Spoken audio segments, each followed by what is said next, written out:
Hey everybody, welcome to another recording edition of the Polite Society podcast presented by the Second Amendment Foundation.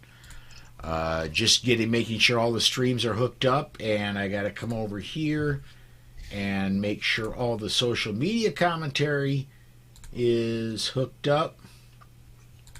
And it is. Remind everybody as we get started here, if you're watching live on Polite Society Podcast Facebook or YouTube feed, you can comment on those feeds and we'll get your comment up, get it on the air.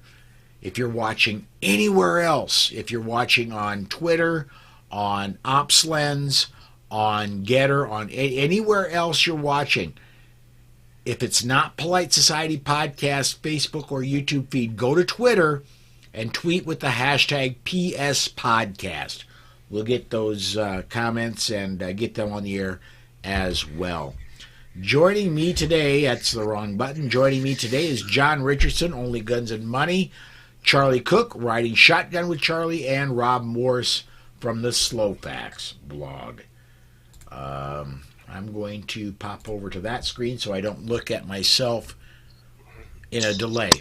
So, everybody on my team, are we ready to kick this thing off? Well, there we go. 2 thumbs up and an okay signal. So, here we go, guys. Masada Ayub in 5, 4, 3. Hey gang, this is Masada Ayub from the Pro Arms Podcast. I'm here to remind you that our podcast is a member of the Self-Defense Radio Network. And I'm going to suggest you do what we do and check out the other podcasts at selfdefenseradio.net. Treat every firearm as if it's loaded. Never point a firearm at anything you're not willing to kill or destroy. Keep your finger off the trigger until you are on target and ready to fire. Always be sure of your target and what lies beyond it. And welcome to the Second Amendment Foundation's Polite Society podcast. We're recording this one on Monday, December the 12th, 2022. I'm Paul Lathrop. I'm Rob Morse, and on tonight's show we'll talk with John Petrolino about the continuing abuse of honest gun owners in New Jersey. I'm John Richardson, and we'll talk about a proposed law in Illinois that would make many gun owners felons overnight. I'm Charlie Cook, and we'll talk about a defensive gun use in Chicago where a good guy stopped 3 armed carjackers. So climb aboard, strap in, and hang on. Episode 643 of the Second Amendment Foundation's Polite Society podcast starts right now.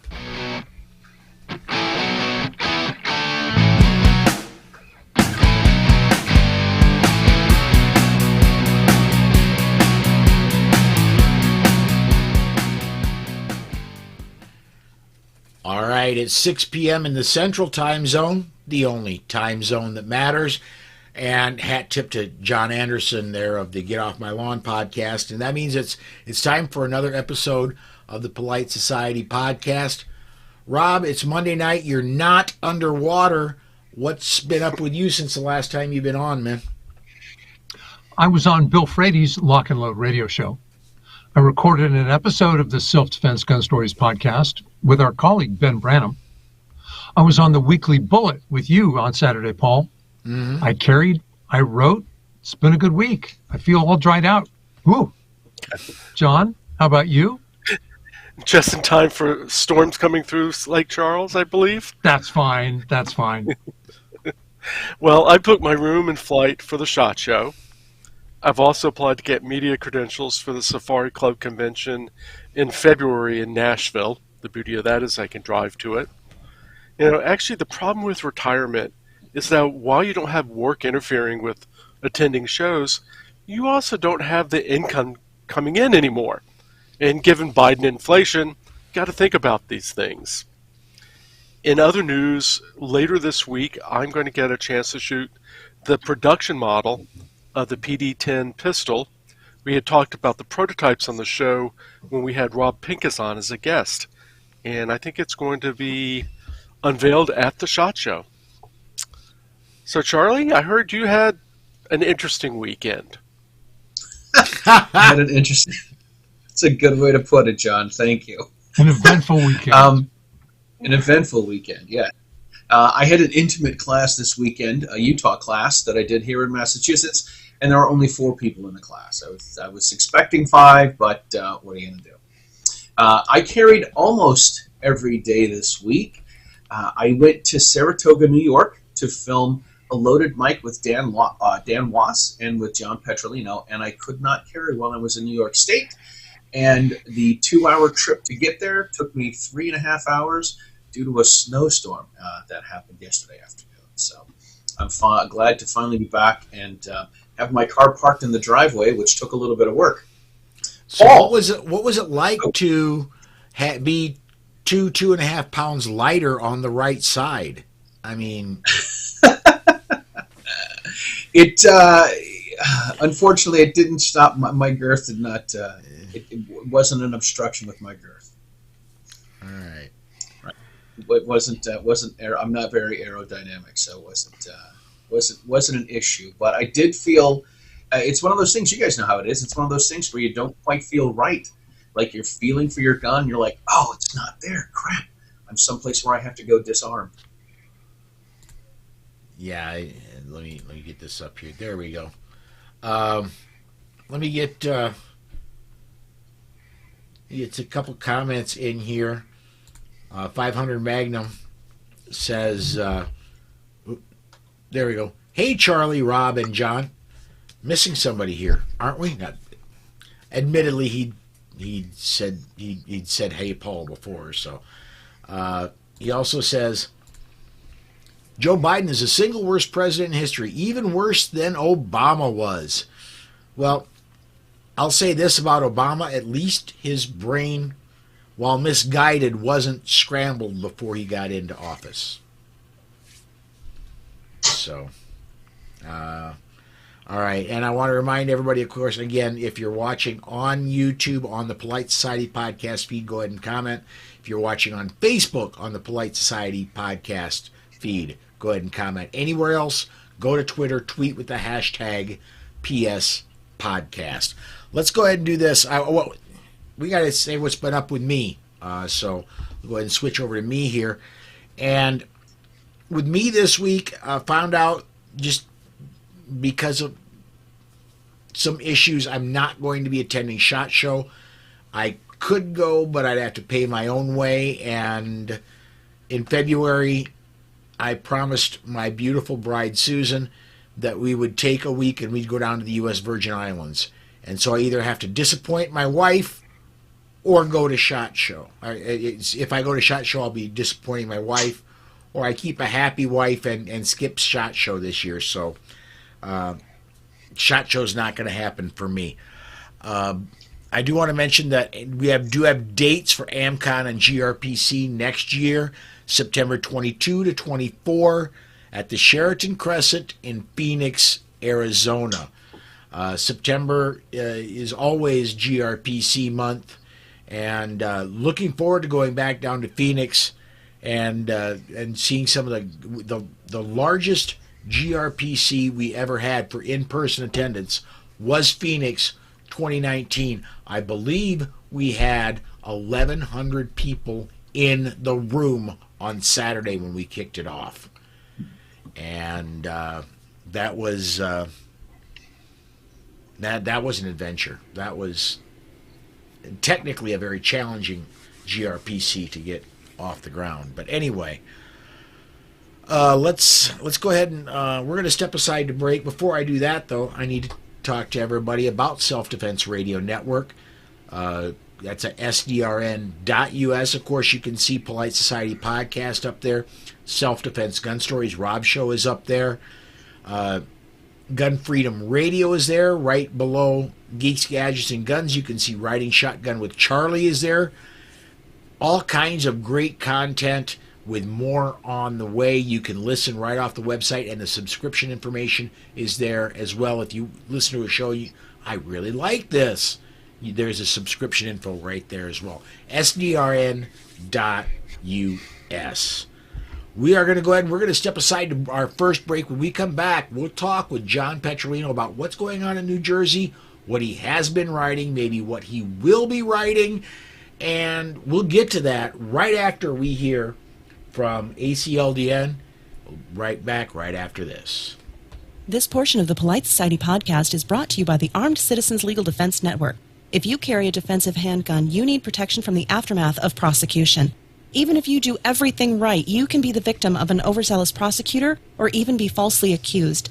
That is where the ACLDN comes in. They provide immediate assistance when you need it most. If you find yourself under arrest, they immediately pay bail money and the retainer for your attorney. Additional funds are available for trial and civil proceedings. Beyond the money, they have far and away the best team in the industry, providing you invaluable information and training DVDs that are included with your membership and who stand ready to work with your lawyer on your defense. People like Masad Ayub, John Farnham, James Fleming, Tom Givens, Emmanuel Capelson, Dennis Tuller, and led by Network President Marty Hayes. Initial membership is only $135 for your first year, and you get 8 incredible training DVDs and other educational material when you join. If you don't have tens of thousands of dollars to defend yourself at your disposal right now, you need to be a member of the ACLDN. Go to armedcitizensnetwork.org and become a member today. And please mention that you heard about them on the Polite Society podcast. Hey everybody, welcome back. This is the interview segment of the Polite Society podcast presented by the Second Amendment Foundation. Joining us today, I look forward to this every time he can join us, John Petrolino of Bearing Arms. When we had, and I mentioned just before the break, I mentioned Gun Rights Policy Conference. When we had Gun Rights Policy Conference back in September, John went to his very first GRPC, and the guy ended up winning Blogger of the Year award from the Citizens Committee to Keep and Bear Arms. John, thanks for coming along and being agreeing to be interviewed tonight, man. It's a pleasure to be with you here today, Paul. It really is. John, Bob, Charlie, it's great to see you all. It's so nice to be back with all of my friends. Yeah, it's great to be here. Thank you for having me. So what I want to start with, John, if I could, you are a New Jersey guy, and you're one of the few fighters in New Jersey that's decided to stay in New Jersey. A lot of people in New Jersey who are freedom-loving decide, you know, I've just had enough of this, and they end up in Florida. They end up all over the place. You've stuck it out. You've decided to make your home there. You're going to fight for your rights there. Bruin decision came along this June, and it looked like New Jersey was going to get shall issue, and it means shall issue, and they actually started issuing some permits, but man, it's been a rocky road, and there's some real ugly laws in New Jersey that are being proposed. Absolutely. And not the last time I was on the show, but I believe the time before that, you and I talked about this, that I had, in fact, filed my paperwork for my permit to carry. And Sure. that was done 100% in the bag on August 22nd. And here we are now. It's December 12th, and still no permit. I did write about some of the first few permits that were issued in the state of New Jersey. I have interviewed people that got their permits to carry in the state of New Jersey. I know people that have gotten them. I have students that I've trained that got their permits to carry. And yet here I am all dressed up and ready to go to the dance with no permit to carry. And part of the process in the Garden State, and it's very convoluted, it's the paperwork goes to your issuing authority, which is technically your police department, and they give it to whoever does their permitting over there. And then when he's done with the references and doing the background check and running the special New Jersey NICS check and getting the fingerprints and, you know, all that stuff, the baker and the candlestick maker, he puts that on the police chief's desk. And then when the police chief gets around to it, they sign it, and then they ship it off to the county court. When it gets to the county court, the prosecutor grabs it, because we're treated like criminals in the state of New Jersey, and a prosecutor needs to look at our paperwork to get a permit to carry. When the prosecutor thinks that you're, a savory character, they send that off to the judge, and then the judge needs to sign it. And the judge could decide to have an actual hearing where the prosecutor can show up and they can cross-examine you if they want to. So you're correct about the Bruin decision and how this is supposed to create shall issue in the state of New Jersey. The problem is there's a couple of counties that, and I think every county, and don't hold my feet to the fire, but I believe every county has issued permits to carry in the state of New Jersey, but I think that's by design because Monmouth County, which is my county, and Ocean County, another county that I actually also had lived in at one point, both of these counties are now slow-rolling permits. And there was a fella that I spoke to on Friday, and his number 900 or something like that in Ocean County, and they're only on, I think, maybe the 200s or the 100s. I'm something in the mid-200s. So my paperwork's been sitting there since August, and there really is no excuse for them not to issue these. And you had brought up laws, and as everybody knows, or if you're not aware of it really, there's a law that's been proposed, a bill that was introduced that we're calling the Carry Killer Bill, which is emulating very closely what New York has done with their law. This is, our carry laws that were great for forever, for 100 years in New York and 60-plus years in New Jersey, all of a sudden we have to change these awesome carry laws that we had because now the peasants are allowed to have their pitchforks. All right, I'm gonna open it up to my my co-hosts here. Rob, you're first up in show notes, man. I think you got a question. Yeah, John, help me understand this. One county issues permits and another slow walks them. Doesn't that leave them open to lawsuit? Like, hey, you're not complying with the law. And, simply saying, yeah, well, we issued one last week. Aren't they just begging to be in front of a judge? And that's the thing. It's like they're begging to be in front of one of their colleagues, right? I mean, this is the judges that are doing that. So, by the time that minutia works its way out, and this bill that's the Carry Killer bill that's going to create these incredible carve-outs where, Joe Danielson, the primary sponsor of the bill, couldn't answer where you could carry.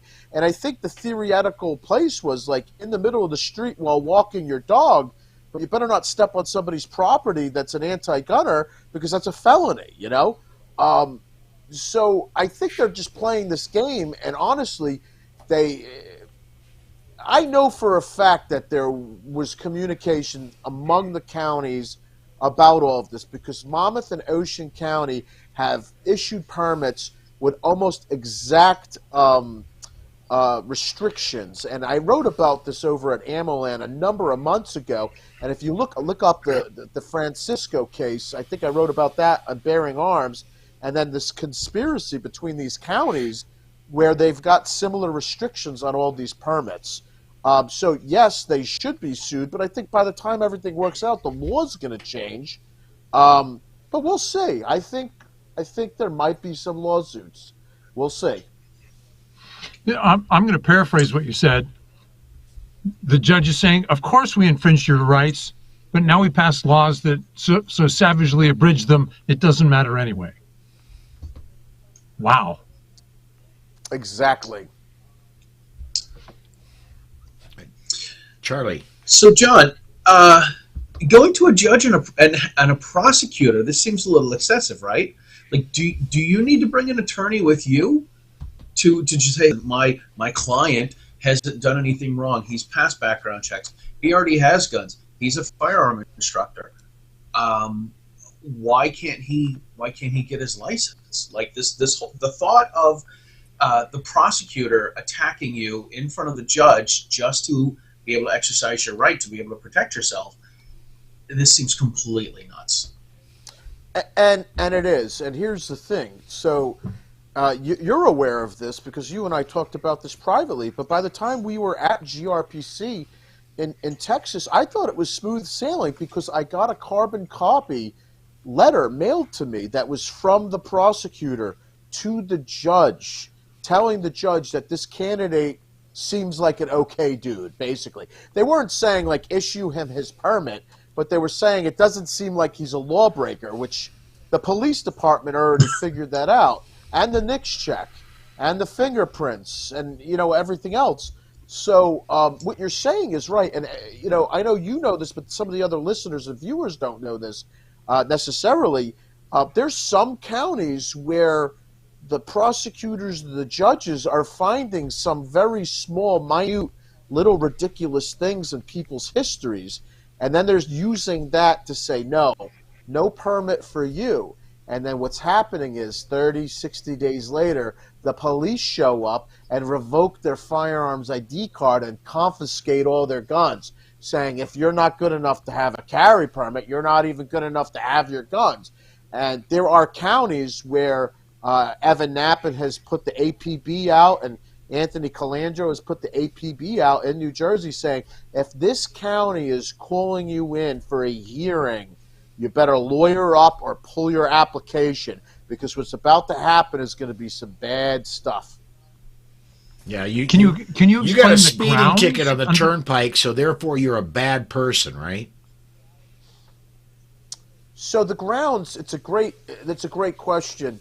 The grounds for, turning somebody down, there's a clause in New Jersey's law where it says it's the public safety and welfare clause. So there's discretion, which we know, as per New York State Rifle Pistol Association versus Bruin, discretion is not supposed to be a thing. It's supposed to be objective. It's a standard.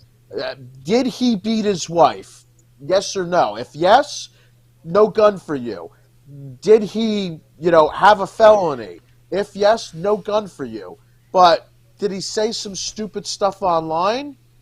Yeah, well, I don't like that, so we're not going to give him a permit. And that's another thing that they're adding to the New Jersey bill, is they want to scrutinize, much the way New York State is, trying to do, scrutinize social media posts.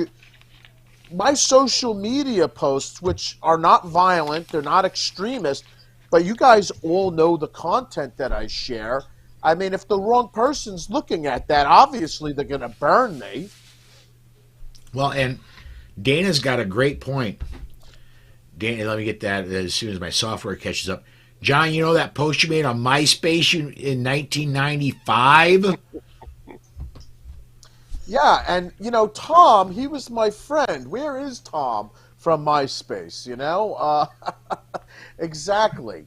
And there's the Internet Archive. You can find stuff. And a friend of mine dug stuff up that we were talking about in 1998 that was long deleted from the Internet. But guess what? It wasn't deleted. It's out there. So if they want to find it, they can. Wow. Oh, yeah. John, you're up next in show notes of the question, bud. Yeah. John, you're a writer. You write on gun rights for bearing arms. Do you anticipate that they're going to actually use that against you in terms of applying for your permit? I mean, is New Jersey going to try to force you to abridge your First Amendment rights so you can perhaps exercise your Second Amendment rights? That thought crossed my mind when the delays started, and I was actually very upfront with my police department when I was applying with this. So if that upfront information made its way, it could be with the judge for all I know. I said, I'm writing about this process, and I showed them articles that I had already written. So, I'm not being singled out, though, being delayed. Everyone's delayed now. So right. I'm not going to sit here and say, because I've written about this or I promised to write about this, that I'm being delayed. I'm not special. I think it would be to their detriment to create a stink, because if there was problems there with that, it would be, I would say it would be not newsworthy, but it would be a little newsworthy. And I think newsworthy for everyone sure. would be. I think everybody would be talking about it and writing about it. And I definitely know two bloggers that would definitely be blogging about it. And I know a bunch of podcasts that would be talking about it for sure. So, so I don't know. I don't think so. I hope not. Yeah. I hope not. Yeah, I agree. When it happens, Charlie, tell me how to help fund the case. Well, we're gonna get like the free Shanine T-shirts that they used to have when poor Shanine Allen was thrown in prison. You'll have to come up with the Armed Johnny shirts or something. We'll come up with something cool, something kitschy. Yeah, absolutely. Anything else? Now, there's some new laws that New Jersey is considering. Specifically, I know they're trying to take sensitive places to a level even New York hasn't seen yet. Where is that in the legislature right now, bud? Yep. So that's all part of this 36-plus page or 30-something page carry killer bill. I don't have the bill numbers for you. I've written about this. If you just Google carry killer New Jersey, John Petrolino bearing arms, it'll pop up. Joe Danielson and John McKeon, these are two assemblymen that I want to, call out right now while I can. Joe Danielson, the primary sponsor, went out of his way to say that this bill has nothing to do with stopping criminal behavior. It has nothing to do with affecting crime. It's specifically been written to target the law-abiding citizen. This hubris pig said that. And then John McKeon, another hubris pig in the assembly, he had the audacity to say that we don't need more people in Patterson, Camden, Newark, and Elizabeth having enhanced access to firearms, saying he might as well have said those people, because those are cities that are predominantly black and Latino. And I mean, those percentages are like way high. And I put all those statistics out there about that, and shame on McKeon and shame on Danielson. And I know this has been covered, but I want to bring it up again. They're both elitist pigs. On that token, where is the bill now? It just had a Senate committee meeting. I believe it was last Monday. It got voted out of committee, and I believe it's going to a full Senate vote. I heard a number of different things. I haven't confirmed it. I want to say it's somewhere around the 18th. I'm not 100% sure about that. But you betcha Governor Phil Murphy definitely wants this thing signed before Christmas. This is going to be his Christmas present to himself. And something that everybody across the country that are listening, this man's going to try to run for president, and you don't need that, don't want that. I just want to throw that out there. You had a comment in here that we got to head to break. 500 Magnum, by the way, great name on YouTube. 500 Magnum says, I wouldn't put anything past the government. They're always thinking of new ways to screw you over. And we're going to come back. You can hang out. Can you hang out with us for one more segment, John? Yeah, I think that would be great if you'll have me, sure. Absolutely. If not, you could get the shepherd's hook out there and, well, I could always just hit this button and no more John.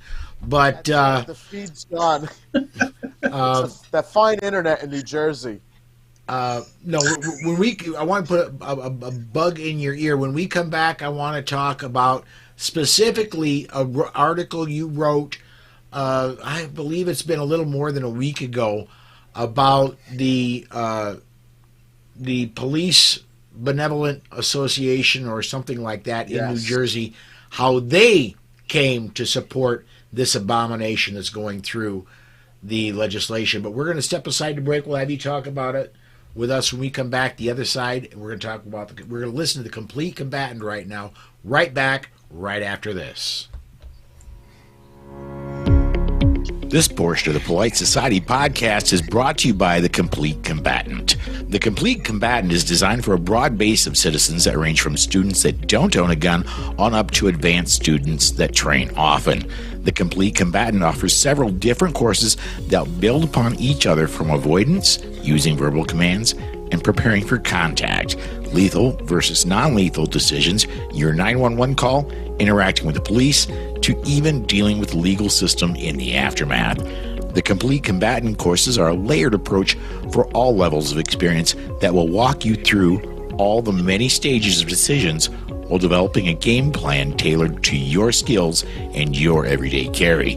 Please visit www.thecompletecombatant.com and make sure you mention this ad to receive 15% off. Again, that's www.thecompletecombatant.com and mention the ad for 15% off.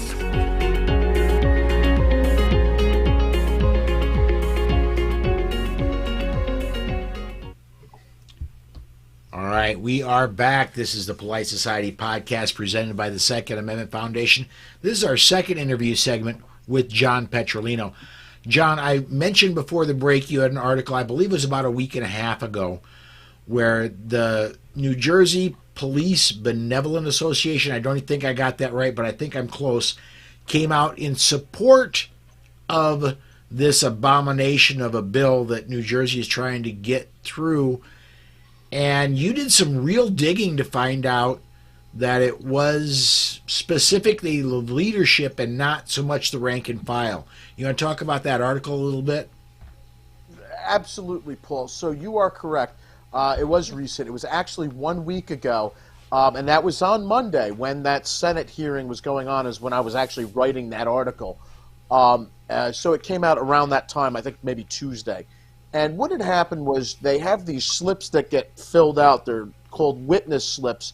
And if you want to testify or you want to show support or say that you don't support proposed legislation, you could fill out these witness slips and they get sent in, and that's how they fill up the time with who's going to be the speakers and whatnot and everything like that.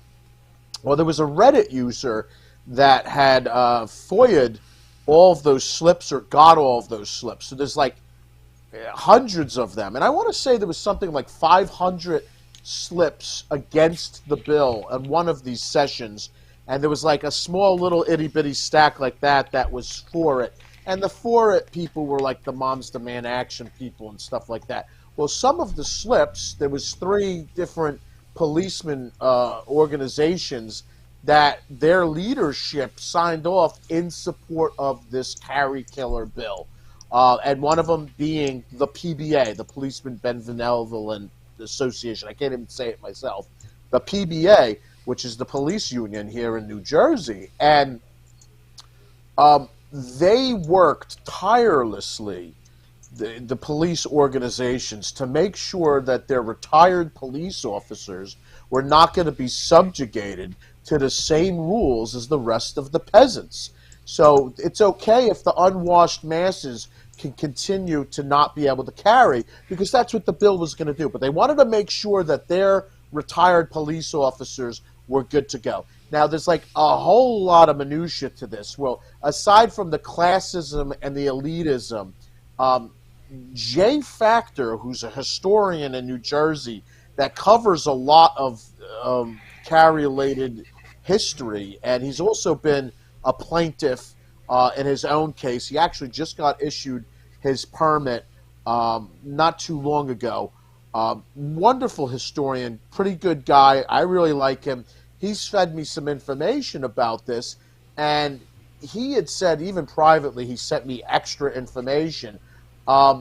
When these laws were coming to pass about carry, the policemen unions and the PBA, like again in the 1920s, the PBA president was supporting what they called, it was a newspaper clipping, it's in the article, they called it an anti-revolver legislation.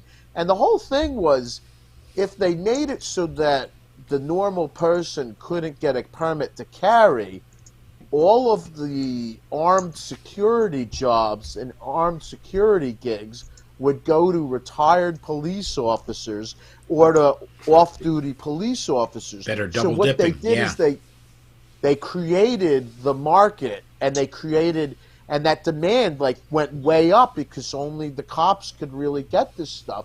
And so if you go all the way back to the 20s, that's something that has to do with this. And these police unions have been supporting the disarmament of the citizens, and I'm going to say it has more to do with even more to do with the fact that they want to double dip, as you say, versus even the fact that we're just scum to them, for lack of a better term. Interesting. You see the same thing out in California. Any restrictive bill out there always has something carved out for police or retired police, whether it's the what pistols they can buy, where they can carry, etc. Politicians in California as well. Oh, yeah. This is all George Orwell in Pig Farm. Like, everyone's equal, but some are more equal than others. Nobody can have a gun except for these guys. Oh, and you can buy these guns, but you can't buy those guns. Except they can have you those can. guns, but you can't. Right? Yeah. Yeah, so that's something that I put out there, and the irony of the article is there's like kind of a circular reference in there where I said, if the PBA comes knocking on my door, sending me letters asking for money, I'm going to be printing this article out, and I'm going to be mailing it to them along with the witness slip and say, you can thank your president of the PBA for me not giving you money. And you want to know what came in the mail shortly after the article printed? It was a letter asking for money, and I just sent them a copy of the article, and I wrote on there, like, no, thank your president. Like, while you have these people that are protecting the best interests of the police in office that don't want to also respect the civil liberties of the citizens, you're not getting any money from me. Zero. All right. So what else have you written that you want to talk about? What's in the hopper? What's going on in John Petrolio's world? So what's in the hopper? I'm going to work on a piece, and you're going to get all the information right now, so you're not even going to have to read it after I write it. And the only thing is, like, I only got the rest of the pieces of the puzzle like a couple of hours ago, so I'm gonna read it. I don't want Cam Edwards mad at me, so be careful. Give them some reason to go read it. I mean, it's very difficult because you have Cam and you've got Tom, who write about 6 articles a day each, and I might be able to manage out one a day if I'm like on a roll. So it's very easy for me to get lost in there. So like, go to Bearing Arms and read everybody's work. But there was I recently went on a trip. It was a family vacation, and I drove my car to Lorton, Virginia, where I was able to get on something called an auto train. And like, this is completely alien to me because I didn't even know it existed until like last year or the year before. And they put your car on the train and they take the train to another destination. I'm like, this is awesome. So I drove like the 3 or so hours to Lorton, Virginia, and loaded my car onto the train. And 18 hours later, I'm in Florida, and Central Florida. It was great. So me and little P got on the train with my car, and we went on the Amtrak auto train, and then we woke up in Florida. And it was pretty cool, and we were able to get my wife at the airport and get on with our vacation. So I've got a permit to carry in Florida, so I'm like, well, between my Florida permit to carry and my Utah and the other ones that I have, I could carry on the whole eastern seaboard up until you get to, to Maryland, except for South Carolina. I'm spending my time in Florida. My travel plans were to go from Florida to Georgia to Virginia on the way back, so I take the train down and then come back up. So what is my thought process here is, we have this diesel shortage, we've got all these things that were going on, it's around the holidays, and I'm going to be down, 1,000+ miles away from my home with my vehicle, which is great, I have my own car, but a lot could go wrong, right? So I wanted to find out about bringing my firearm on the train. Because you're packing your car. Why can't you bring your firearm? So I did some digging, and I didn't find any official position from Amtrak anywhere posted about this. I found some Redditors that spoke about it. I found some forums. Well, you know what you could do with all that, right? That's useless. But I decided to opt on, not bringing a firearm with me because they do have dogs that do sniffing and all kinds of stuff, and I couldn't really get an answer on whether or not you can have your firearm, just that you could put it in your checked baggage. So it's very similar to like an airplane. If you get on a train, you could check bags. Well, on the auto train, there's no way to check bags. So I'm like, by default, does that mean you can't bring a firearm, or could you leave one in your car? Because you're leaving your keys with them, so it's not really secure. And I finally got an email back, which I wrote these turkeys about 3 or 4 weeks ago, wanting to know. I got an email back today, and it's exactly what I said, is at Amtrak, you can only bring your firearm if it's in a checked bag, and you're not allowed to put it in your car. So if anybody's interested in taking the auto train, I think it's a wonderful way to travel, but you're going to be 100% disarmed, So that's something I'm going to work on and develop coming up here. And I think it's an important story, too, because not only about just getting the information out there, but, maybe there's something we could do here. Maybe there's some sort of pressure that we could put on people about, having Amtrak maybe check some bags specifically for firearms. Well, comment from Gun Website, that's great to hear about. I think about how empty trains could be taking vacationers and travelers every time an empty one goes by as I drive. I'm going to look more into that. Well, and another, he said, wonder if you can stay in your vehicle while in the journey. And John, that doesn't sound like that's an option. So the way it works is you pull your vehicle up, you give them your last name, you have a reservation, you actually have a boarding pass that looks like an airplane boarding pass. It's pretty cool, like it's a train ticket. It's got the people on your party that are going to be there. You give them your name, and they slap a number on the side of your car, and you drive your car up. And I haven't had that since I used to race when I was a kid at the local dirt track. I haven't had a number on my car. They give you a number, and then you roll down your window, you shut off the car, and you leave your keys in the car. And then you go into a terminal, and then you just wait, and then you get on the train. So, no, you're not even allowed to access your car. And they have porters that, drive the vehicles onto the train.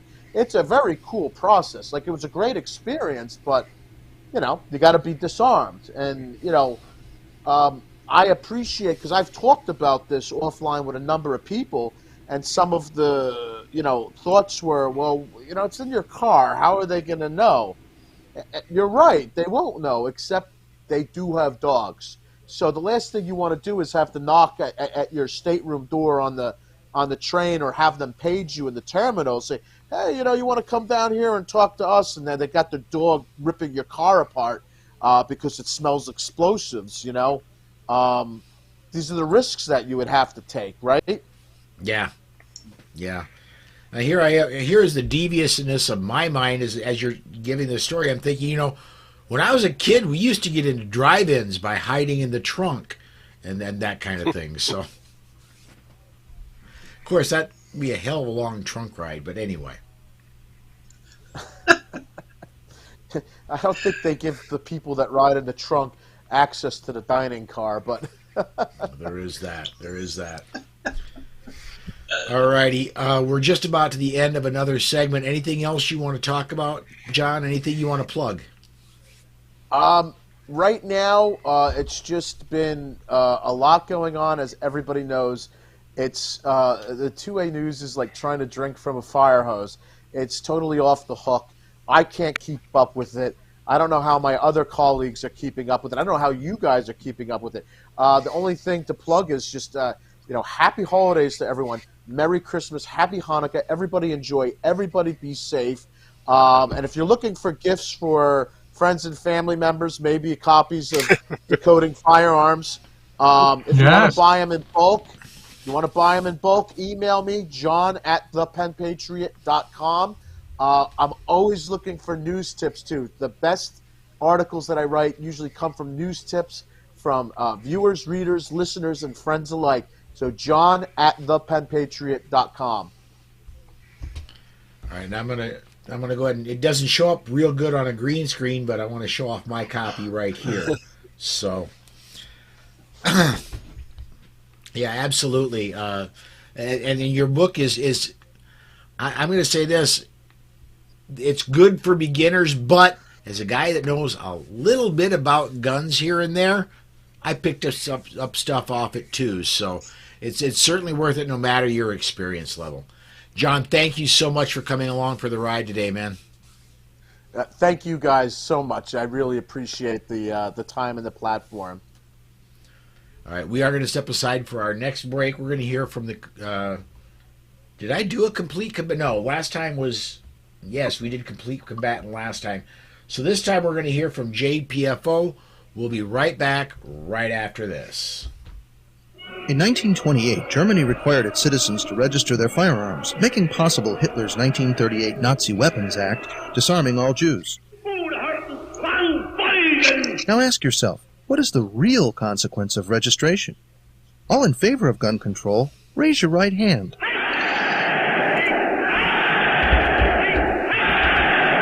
Brought to you by Jews for the Preservation of Firearms Ownership, America's aggressive civil rights organization. jpfo.org. Welcome back to the news segment of the Polite Society podcast, presented by the Second Amendment Foundation. As we get going, I'm kind of dropping this one on you. Rob, do you mind taking the first one? I don't. A report from the BBC, British Broadcasting Corporation, said that competing gangs are carving up the Haitian capital.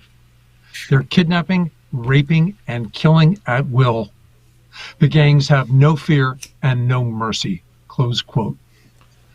Gangs now control most of Port-au-Prince, while the UN-affiliated organization, Rio, says that, quote, the Haitian state has no capability, no governance, no police, and state institutions cannot enter the neighborhoods to enforce order, close quote again.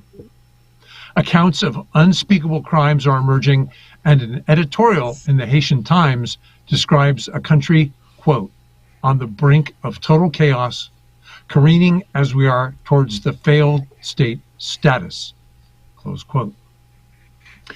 As murderous gangs take over the capital, the world is getting a brutal reminder of why ordinary, peaceable people need access to deadly force for self-defense. Haitians are in this situation precisely because Haiti has pursued restrictive gun policies and made it difficult, if not impossible, for well-meaning people to legally exercise their natural right of self-defense. President Biden presumably knows what's happening in Haiti. His administration has said it'll respond. The U.S. State Department warned Americans, don't go there. The UN High Commission for Human Rights, a voice one would expect this administration to listen to, gave a dire update about the country, Haiti, on November 3rd.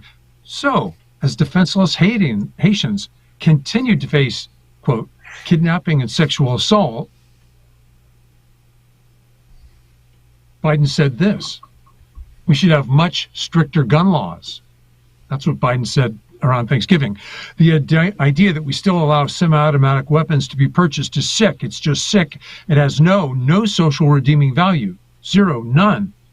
Not a single solitary rationale for it, except for the gun manufacturers.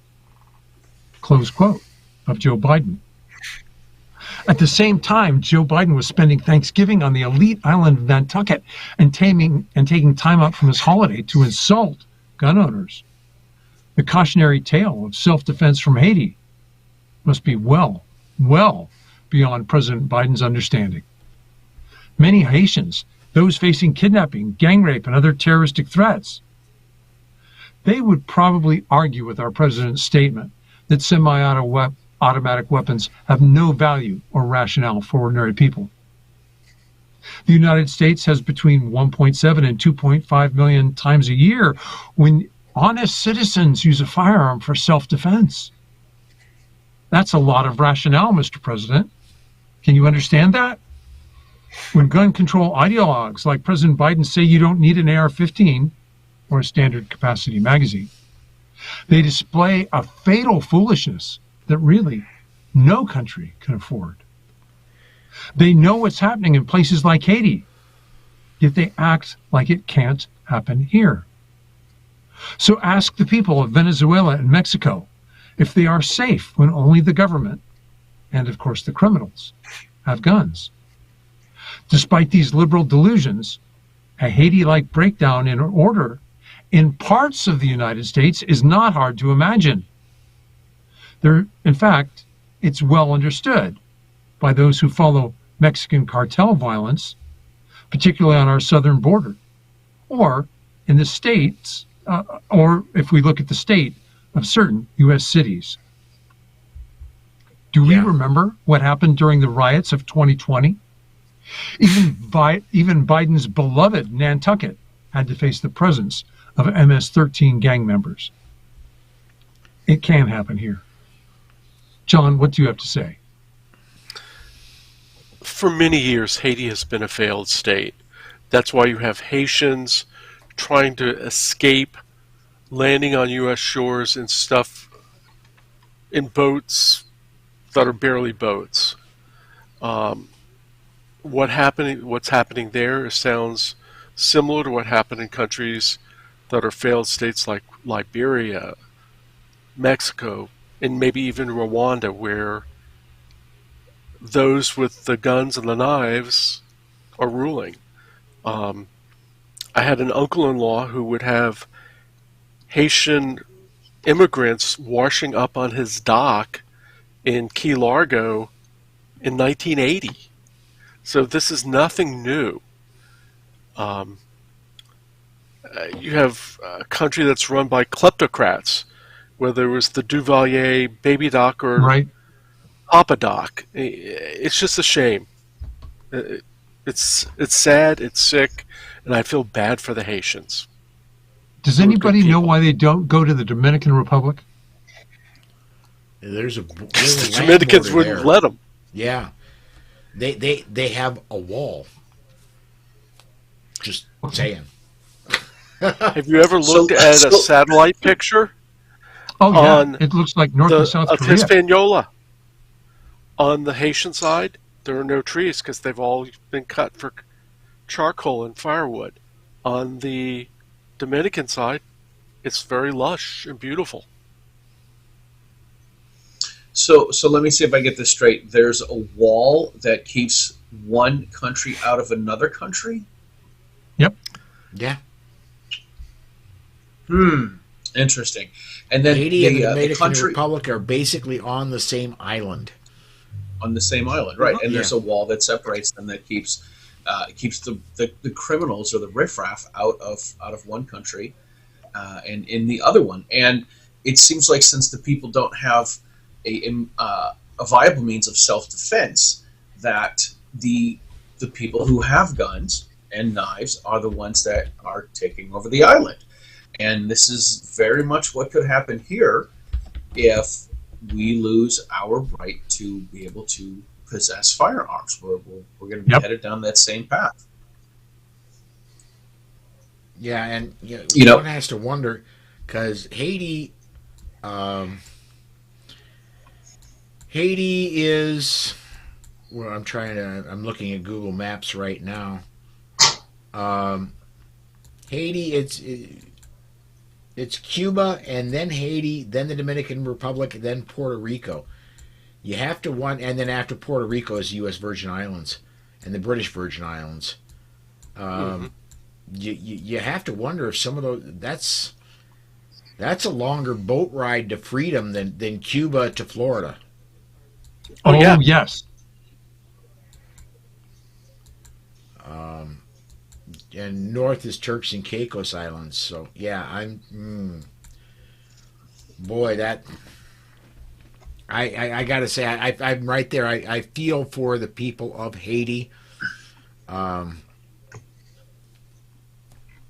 You got to get rid of your government. How that happens, I'm no international expert, but just well, you know, doing just a little bit of research.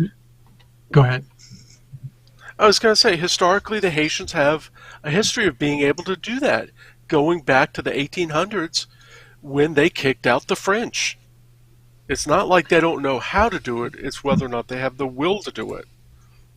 Now, back then, it was a little different. You had very few slave owners and a lot of slaves. Big difference.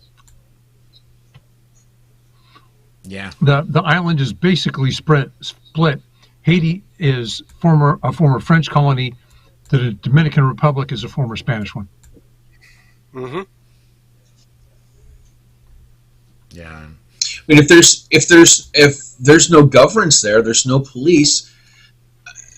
Who's going to have some or try to pretend there's law and order, and nobody is, and then the gangs are just going to take over.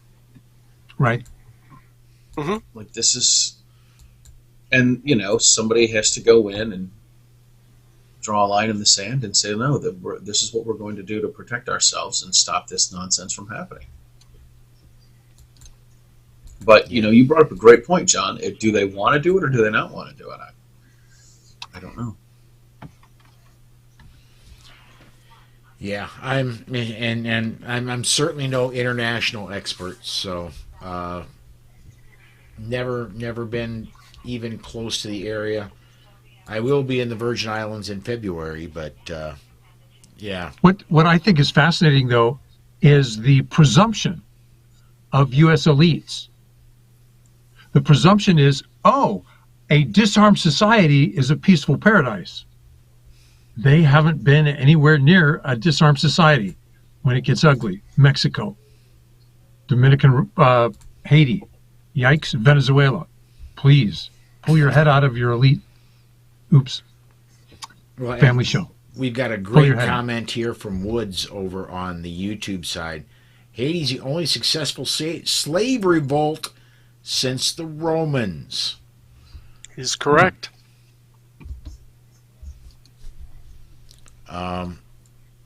So let's go ahead and I'll take this next one. Let's talk about California, and this story actually made it to the Bullet earlier in the week.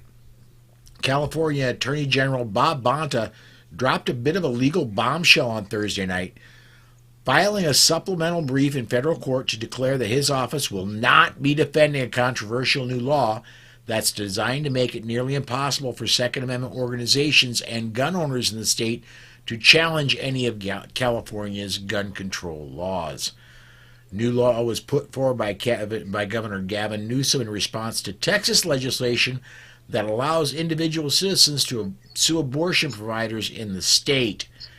California added a bizarre new legal standard on anyone suing the state over the questionable constitutionality of the gun laws. Unless the plaintiffs were successful with every single one of their complaints, if the state rejected the plaintiffs' claims in the slightest degree, then the state would be entitled to recover attorney's fees from the plaintiffs. If, on the other hand, the plaintiffs do manage to win on every count included in their lawsuit, the state isn't obligated to pay them a penny to recover their court costs. On the Bullet on Friday, Alex Uli and I talked about this one. No, I'm sorry, it was on Saturday on the weekend edition of the Bullet. We talked about this. And Bob Bonta, his main thing is, look, this Texas law is unconstitutional, period. And this California law is a carbon copy of that. If I believe one is unconstitutional, I can't argue for the other. And so he's out. The governor had to put in an independent attorney hired by the governor's office to defend this in court, and I don't think they're going to have a whole lot of luck. I was listening to another podcast, and they were talking about this, and they said that the Gavin Newsom, came out and said, hey, the law in Texas, the abortion law in Texas is unconstitutional, and then they're going to talk out of the other side of their mouth and say, we're copying the exact same law, we're crossing out abortion, putting in guns, and then it's going to be okay. You can't do that's ridiculous. And like, who are these people? No, it's well, and who are the judges that will have that testimony and still say, but if you want to infringe on firearms, it's fine. I think if you peel through the layers of politics, you're looking at Democrats who are suddenly very uncomfortable. If they defend this law against gun owners, then they're also defending the Texas abortion law. California politicians get, $26 million in political donations each year from Planned Parenthood? Yep. They can't let that happen. Yeah, I mean, go ahead. I want to get a couple comments in here real fast. First one from Gun Websites. He says, disarmed societies are not peaceful utopias is a great quote, Rob. And then Woods replied, I would wear a shirt for that quote. So you're in business now, Rob. You could be the next Yehuda Reamer. That's right. Woods, I was going to say, copyright it. Woods, go for it. So, Charlie, I interrupted you for that, and I'm sorry.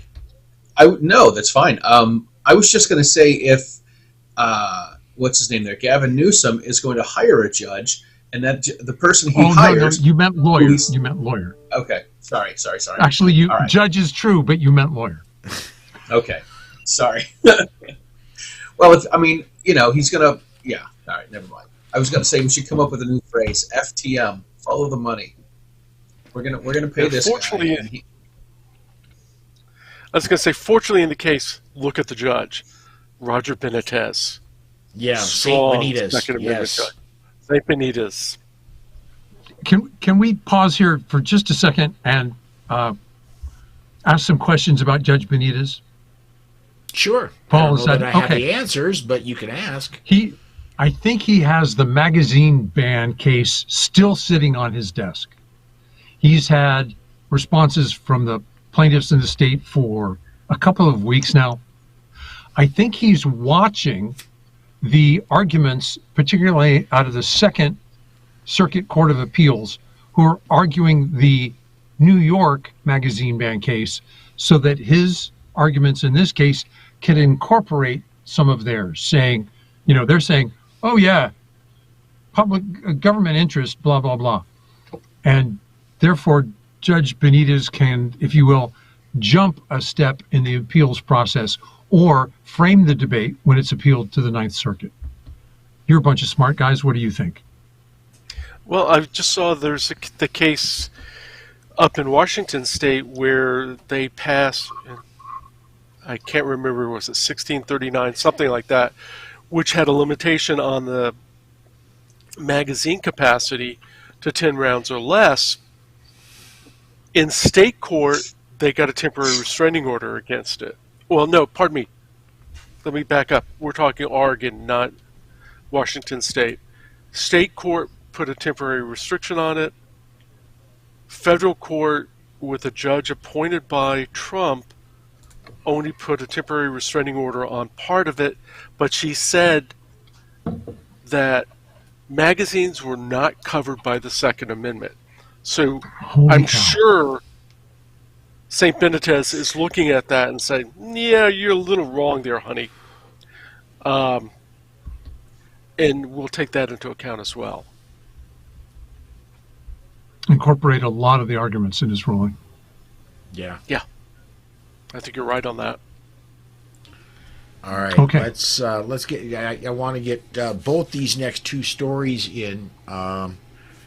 See, John, Illinois? I see you're on the Illinois story, as your name is at least. I don't know if you yep. volunteered or were volunteered, but I volunteered myself. Okay. House Bill 5855 from State Representative Bob Morgan, Democrat from Deerfield, would redefine dozens of different types of rifles, pistols, and shotguns as, quote-unquote, assault weapons. If approved, anyone who owns them would have 300 days to register them with state police. All future sales would be prohibited. The measure would also prohibit possessions of magazines with over 10 rounds. Morgan reacted to some who worry that would turn many Illinoisians? Charlie, you got to help me here. That's one of you. Into felons overnight. Illinoisans. Prairie staters. The effort in the legislation, the intent is really to stop future sales. But of course I recognize, and the working group recognizes, all these devices and these weapons, they exist in Illinois today, Morgan said. So it is really thinking about it in a prospective way instead of penalizing those who have purchased them legally in Illinois. So after the law goes into effect, if I go through with my Glock 19 with 17 rounds in the magazine, I happen to get pulled over for speeding, and they catch me with a 17-round fully loaded mag, that means it's no big deal, right? No, it is a big deal. Yeah.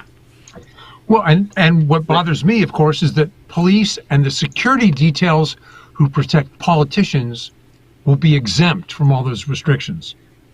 Now, watch this. And I think we've got one in our DGU stories today, coming up in just a few minutes. Ordinary citizen defends himself. Oh, yeah, and the media will then go, yeah, but it was with an assault weapon. That should be outlawed. They will say, the criminals have those guns because honest people have them. What baloney. Charlie, what do you think? Well, here in Massachusetts in 2016, our then AG, the anti-gun attorney general, who is now our governor-elect, came out and banned all ARs. Just woke up one day, just before, like a couple months before the DNC, and wanted to get in the good graces of, let's see, who was the 26th Democrat nominee? Oh, Hillary Clinton. So she wanted to get in Hillary's good graces, so she came out one day and said, hey, as of today, you can no longer sell AR-15s and assault weapons. So what someone did, all the gun stores sold out that day. Like, everybody went in and bought them up on that day. Then someone came out and said, okay, what's the definition of an assault weapon? And it's a semi-automatic rifle with a detachable magazine that holds more than 30 rounds and has more than one of these evil features. So people said, well, great, we're going to make a fixed magazine that only holds 10 rounds. You have to flip up the upper in order to load it, and then a company came out and made a speed loader that loaded 10 rounds in. So it didn't change anything. You could still have rifles that look like assault weapons, but they only hold 10 rounds and you can't take the magazine out of it. It's all ridiculousness. It didn't do anything to stop crime. It didn't do anything to stop suicide. And we've had the magazine nonsense since 1994, and that was permanently adopted in 98. This doesn't do anything. No, you're right, Charlie. It doesn't do anything. And it's why the people in California, I think affiliated with what then was called the Cal Guns Foundation, one of them invented the bullet button. It was a way to be able to drop your magazine and put in a new magazine. Then they got outlawed, and so that you had to come up with a situation like you have now in Massachusetts. You should be lucky to be Missouri. Concealed carry, strict scrutiny, the whole 9 yards. Permitless, right. Yes. But I was going to say that in Illinois, I got an email today that the Illinois State Rifle Association, as well as Illinois Carry, are asking people to file witness slips. And it's a way to comment on a bill, object to a bill, where you actually don't have to go and testify in front of the legislature, but you do make your voice known. And I think witness slips, I wish more states had them. I think it's a great idea. Let me get some comments in here real quick, because we've got a lot of comments flying in about this one, which I kind of expected we would. 500 Magnum. All American gun owners ever wanted was for us to be left alone. They'll never do that, unfortunately. Going to the pronunciation, I in the bullet I call it Illinoisans, but you know, Illinoisians, right? Yeah. Illinois. So The Illini, right? That's the Native American. Yeah. No, it's the Fighting Illini was the state university mascot. Yeah. Yeah, my brother-in-law is a graduate of U of I. Yeah. Yeah. There we go. I had a girlfriend from the South that I ended up getting her to move up outside Chicago with me when I was a young man, and she said it's called Illinois because it makes her ill and it's annoying. Yes. And truck drivers will tell you that all over the place too, because not only their gun laws are messed up, trucking laws are pretty bad too. Shocking. Somebody we all know, Penn Patriot, the civil rights wrecking machine. I got two more that I want to cover here, both of them from gun websites. His first one is anti-gun logic. Just like cocaine, meth, fentanyl, and heroin, the bad people steal them from the good people. Just make it illegal and it goes away. Right. There was a story a few years ago out in western Massachusetts. There was some bad heroin going around, and I remember asking one of my friends, "What's the good heroin?" Well, and all they have to do is outlaw it, you know. Right. Heroin-free zone. Right. Right. All right. Or maybe they want some fentanyl-free heroin. I guess I don't know. Yeah, got me. Charlie, you're on our next story, and we're running late, so let's get on. All right. Bohica, New Mexico. Over the past 3 years. You'd actually say that. Here it comes, baby. Over the last 3 years, New Mexico lawmakers have passed bills expanding background check requirements for firearm purchases and allowing guns to be seized from individuals deemed to pose a threat to themselves or others. Now, with the re-election of Governor Michelle Lujan Grisham, more gun safety proposals are expected to be brought forward during the 60-day session that starts next month amid a recent spike of New Mexico firearm-related deaths and after several high-profile school shootings around the nation. The measure is likely to be considered including raising the minimum age for purchasing certain assault rifles from 18 to 21, making the failure to safely store firearms out of children's reach a crime, and creating a new gun violence prevention within the Department of Health. I'm going to pop off first on this one. Second Amendment Foundation has already got lawsuits in at least 3 different states over the 18 to 21-year-old purchase restriction. If New Jersey passes this, it'll be one more. Or New Mexico. They'd love to be New Jersey down there, by the way. If New Mexico passes this, it'll be one more. The ink will not yet be dry before Alan Gottlieb and Adam Kraut have a lawsuit in process down there. The other one, the gun violence prevention office within the State Department of Health. You know what? I don't see any benefit of that other than, well, this paid bureaucrat likes this gun control law. That's what's going to come out of that. You know, funding someone that likes gun control and then hiring them to control the guns. I think of this like the ATF. You know, the politicians like to find folks that are against guns to lead the ATF. What if they had a teetotaler that was that led the ATF? What if it was somebody that was against smoking led the ATF? How come it's always got to be someone that's against the guns? Yeah. Let's have Kerry Nation to head ATF. Actually, I think we tried that once. That's true. But, you know, in this context, gun safety is an oxymoron.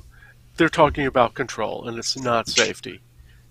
And actually, going back to our earlier discussion on heroin, It was invented supposedly to be a non-addictive substitute for morphine. That's new to me. That worked out. No, that worked out really well. Yeah. You could buy it over the counter. Wow. Okay. Did you guys see who was the nominated for Times? That was the list of nominees for Times Person of the Year. I know the president of Ukraine got it, but I didn't see who He else. No. did. One of the nominees is gun safety advocates. So I want to congratulate all of you guys for being nominees for Times Person of the Year. I mean, I'm honored.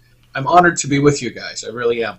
Yeah. and of course, I say this all tongue in cheek, of course, because I know it's not gun safety advocates that they wanted to put on the cover. It's the anti-gun folks. You are not the gun safety advocate they had in mind. Well, exactly. This is not the gun safety advocates you're looking for. You're looking for. Yes, they're looking. I do have a question. I have one question before we go on. I'm posing this more to Rob. I mean, you grew up in the West. Oops, that's the wrong. New Mexico is a western state. Right.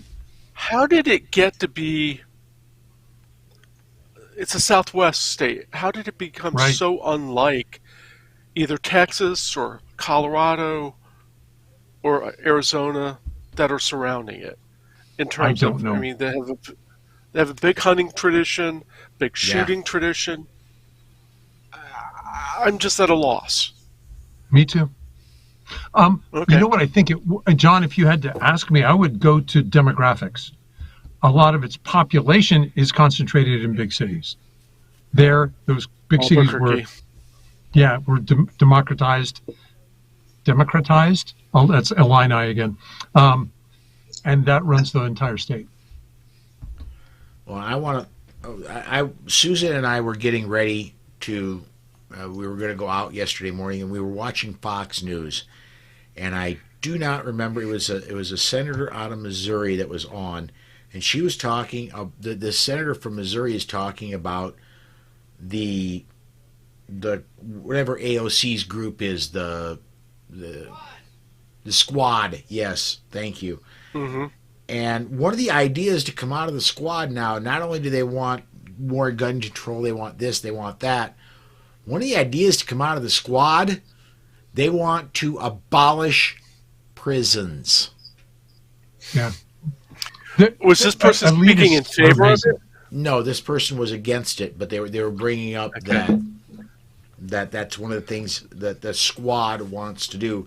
And apparently after the elections, there's at least one more member of the squad. I was talking with Susan, and I'm like, that might actually make crime drop, because if I can't be charged with murder, you try stealing my wallet, bang, you're gone. I can't go to prison. There are no prisons.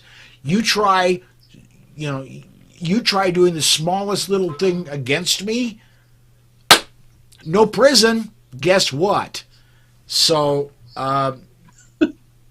yeah.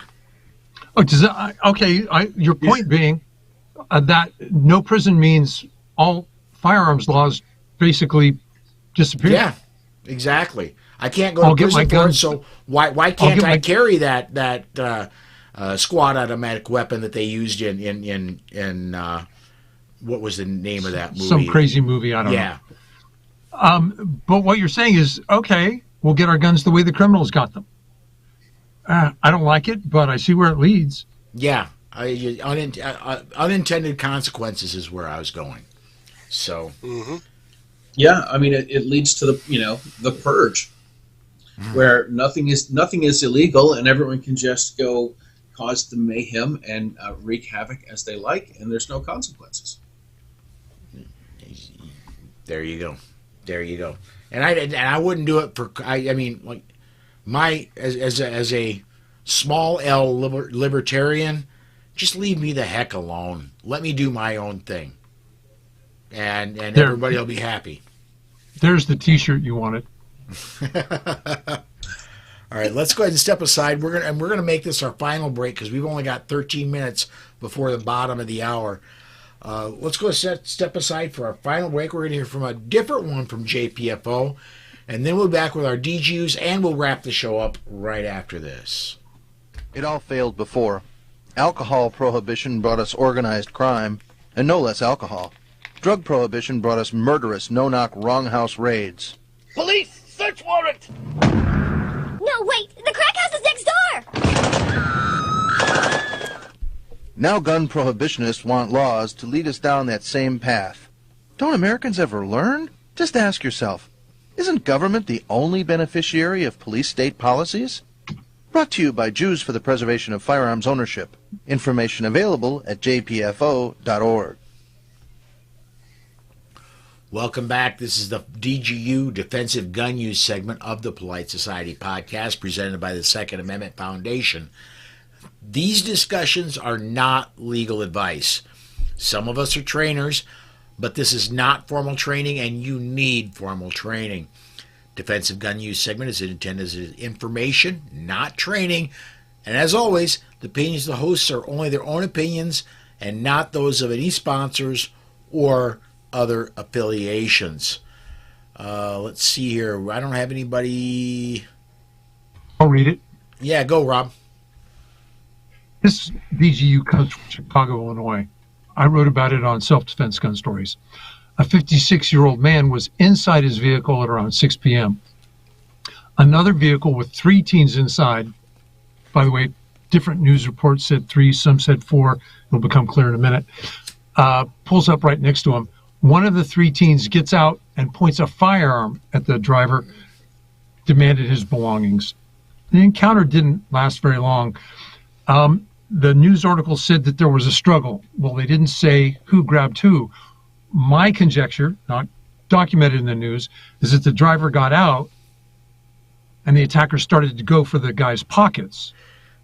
The defender has a holstered firearm. That eliminates your options to hand over your wallet and back away, because you don't want the attacker grabbing your gun. They'll think you're a cop, you're afraid of getting shot. The encounter didn't last very long. Of course, as you understand, the defender in Illinois had his state permission slip to carry concealed, and he put his gun to good use. He drew the weapon and fired several rounds. He shot one person, I believe the attacker outside the vehicle, in the shoulder. Well, that's where one of the entrance wounds was. The driver had a wound to the head. The other vehicle attempted to flee, and it crashed through a nearby fence. It looks like the fence, just a chain link fence, just swallowed the vehicle. I think the fire department had to cut these kids out. The driver, the one shot in the head, was in critical condition. A second teen was found a few blocks away. That was the guy with the wound to the shoulder. He was in serious condition. A third teenager was in the back seat, and he had a broken leg. He wasn't going anywhere. The police said that 4 people were arrested. Those that were arrested were between 15 and 18 years old. I'm going to step in first here. First of all, pants on, gun on, good on the guy for carrying. I'm going to make a lot of people mad at me. He shouldn't have had to fire. He shouldn't have had to have fired. He had a great escape tool right there. Maybe you don't know where other cars were parked. You know, did he have to do the 3-point zigzag to get out of the parking place? You turn left, Chicago. You nail the throttle. If you got to push the car out of the way, and push the car out of the way. Oh, okay. When you've already got a gun pointed at you. I understand your point. Yeah. By the way, there were several teenage gangs conducting armed robberies and carjackings that night. There were 40 other victims. The other DGU that I wrote up at Ameland, Self-Defense Gun Story, sorry, was a 21-year-old woman. She was attacked just after midnight. She ended up shooting her attacker in the head. Well, and one DGU that did not make it to the show this week was there were 3 attacked. I do not remember where this was. 3 people attacked into a home. The home defender emptied a 30-round magazine out of an AR, there were multiple fatalities, but none of them were good guys. Yeah. You know, I tell people in Massachusetts they should buy a Glock and spend the money for a pre-94 high-cap magazine so that they can have more than 10 rounds.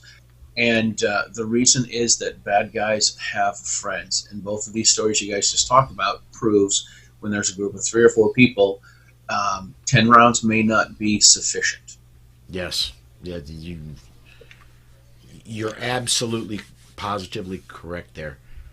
And, you know, it also calls for, with the ATF presumably going to make ARs with pistol braces and FA items, a short-barreled AR pistol really is much handier in a car than your rifle or carbine. I mean, it's easier to store. Sure. I was also, when you were saying that, one thing came into my head, the Kel-Tec Sub 2000 came into my head when you were talking about that. Mm-hmm. Yeah, well, I mean, if you shoulder your pistol brace, your arm brace, then you're turning your AR pistol into an SBR, correct? Presumably. Yes. Now, I will say, I may or may not have a AR pistol without a brace on it, but I found that I probably could shoot it just by putting the buffer tube up against my chin, not in the front, on the side, and I had perfect control. Didn't I remember seeing a picture of Jeff Cooper doing that with a Tommy gun? I've always heard stories about Army sergeants doing it with an M1 Garand. Oh, it's not going to bother you. Boom. Yeah. I'm sorry. I'm not firing a 30-06 off my chin. No. Now I've heard of drill instructors with the M16 or the M4 firing it off their nose, but let's face it, the 223 is very light recoil. Well, I took a student, and just because they're afraid of the gun, they're afraid of its noise. They call it recoil. It's actually just the noise. And I just put my thumb behind the slide. You can easily fire 9mm that way, at least in anything as heavy as a Glock 19. And they're all, won't that hurt your thumb? Well, I'll do it. You decide if you want to do it. And you hardly, I guess you feel it, not much. So I can imagine that you, at least for sub guns, yeah, you probably could pull it off.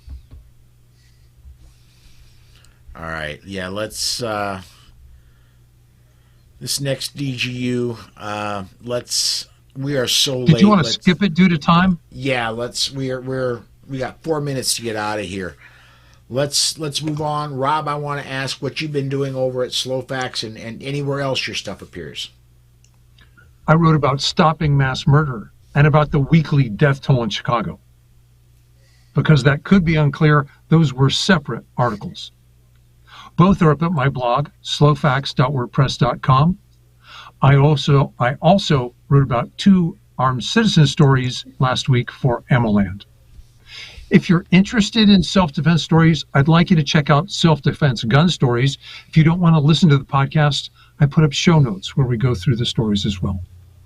John, tell us what's new at your blog, No Lawyers, Only Guns and Money. The University of Minnesota Law School announced this past week that they were establishing a gun violence prevention clinic. The director would be Megan Walsh, who came to the law school from Everytown Law.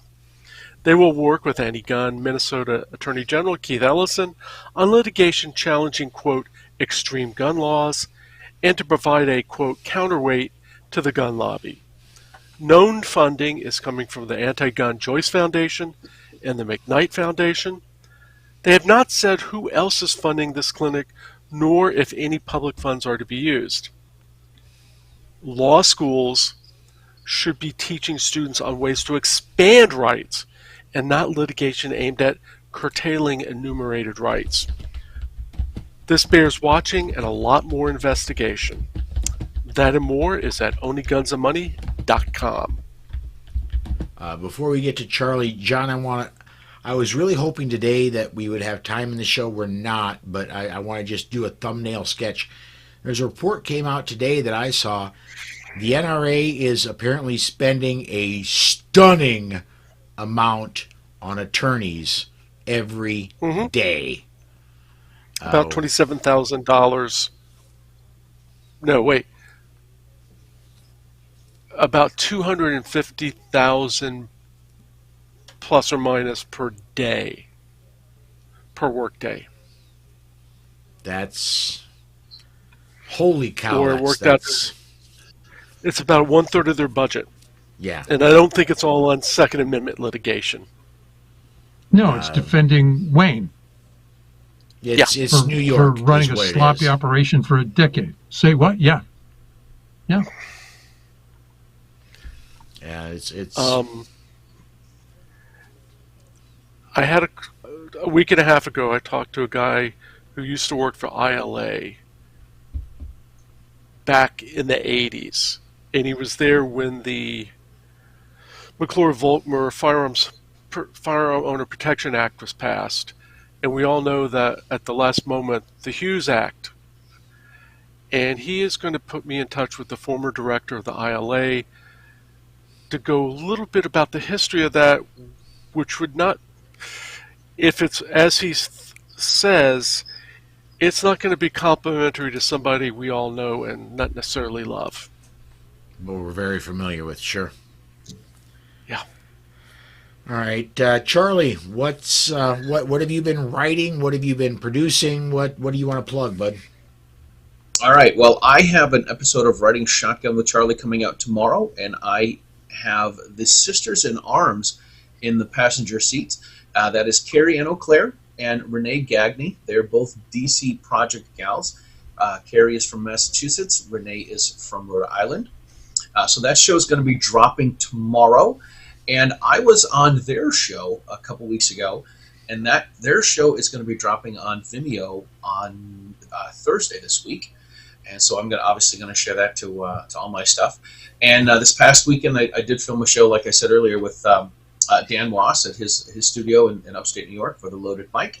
This coming Wednesday, Matt Mallory and I are going to be doing a YouTube Facebook Live with Mike Hughes and Britt Lenz from the Next Level Training. And we are going to be giving away a CERT training pistol to people who tune in and email us and watch the show.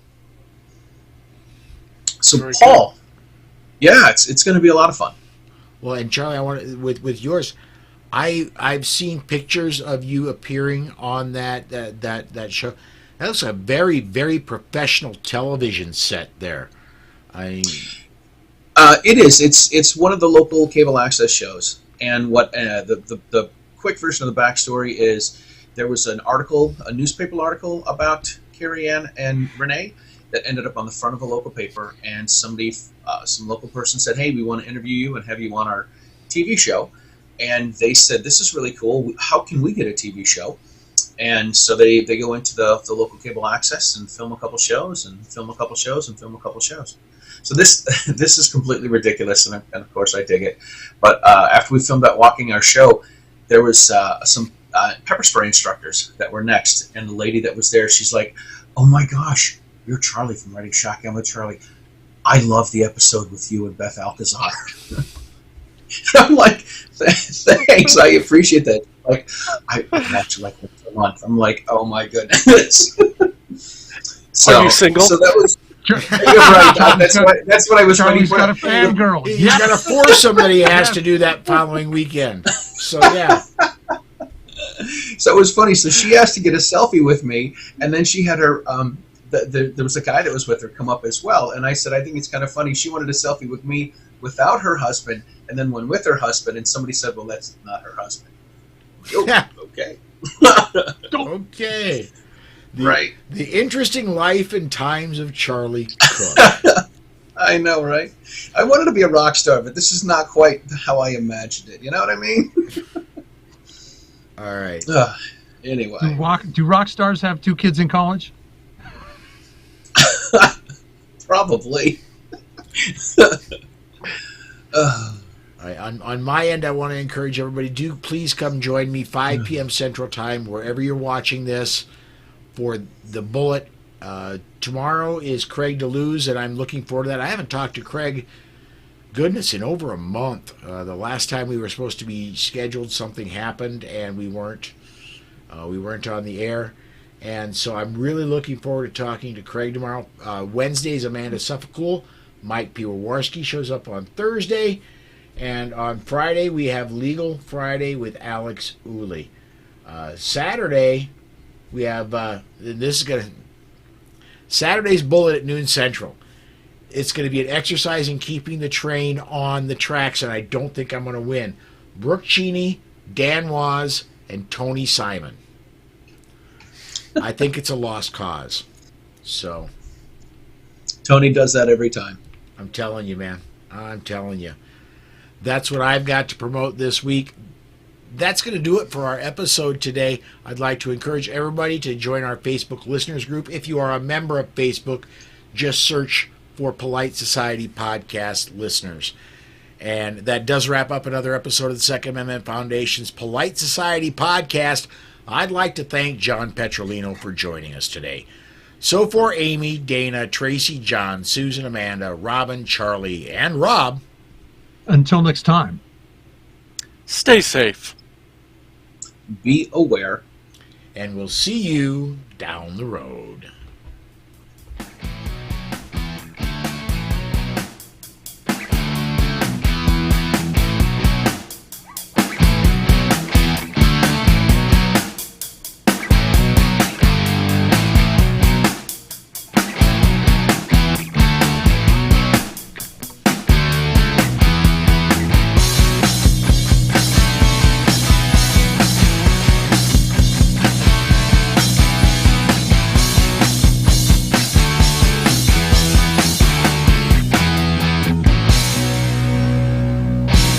The views and opinions on the show you just heard are those of the host and the guest and are not necessarily the views of any sponsors or other affiliations.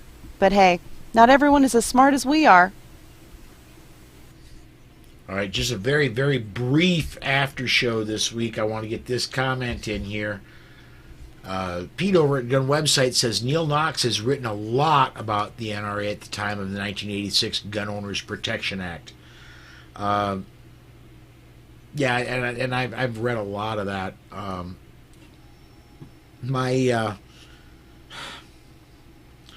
The Gun Owners Protection Act did one good thing for us. It allowed for interstate travel. But that Hughes Amendment, man, I think that has done a lot of damage. So, anyway, yeah, I think I'm going to shut down the streams here, guys. I want to get my guys off. I've got to get some dinner, and I'm up early in the morning, so I got to get out of here, too. Thanks, everybody, for watching. Thanks for commenting. Thanks for being a part of the show.